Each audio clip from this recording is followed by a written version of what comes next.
Alright, here's the second video. The first video, I redid the threads. And now, if you do it correctly, this is what you should end up with. No tools required. Look at how beautiful that works. And if you have ever worked on a snowmobile track tensioner bolt, the reason why I said cold fusion before is cold fusion is when you have a steel bolt going into an aluminum bracket, and it doesn't actually rust and it doesn't oxidize. When iron and aluminum get together, it's called cold fusion, and if you ever dealt with it before, it's a real pain in the ass. That's why I'm glad I found that tap and die set, and even if you do snap it off, which I have in the past, you can just get this bolt at the hardware store for like 40 cents or something like that. But if you have the proper tools, you can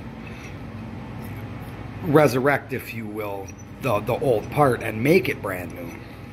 So that's what I did with this one, and I have another one here. I'll show you an example of the cold fusion. Here's the other one I took off, and maybe you'll be able to see it, but you see it's not quite rust and it's not quite oxidation. It's both at the same time, since it's iron going into aluminum. So I'm going to do the same thing that I did with this one. Stick it in the vise, of course, and heat it up with the torch.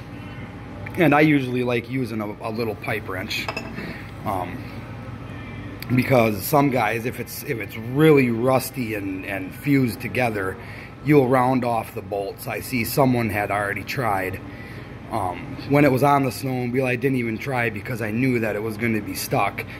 And just like my snowmobile, Chris's snowmobile, it had bolts already. Like someone had taken out the rivets. They actually drilled them out, because when these come from the factory, they put rivets in them instead of bolts.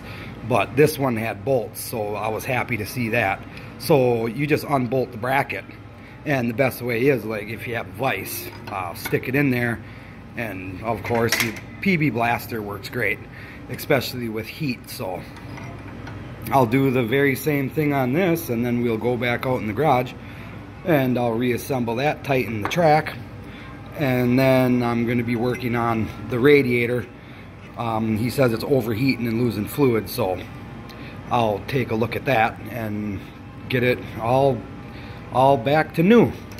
So hopefully this will give anyone that's doing this the headache of snapping them off and trying to figure out what to do. But this is exactly what you do. I don't know if I'm going to post this or not.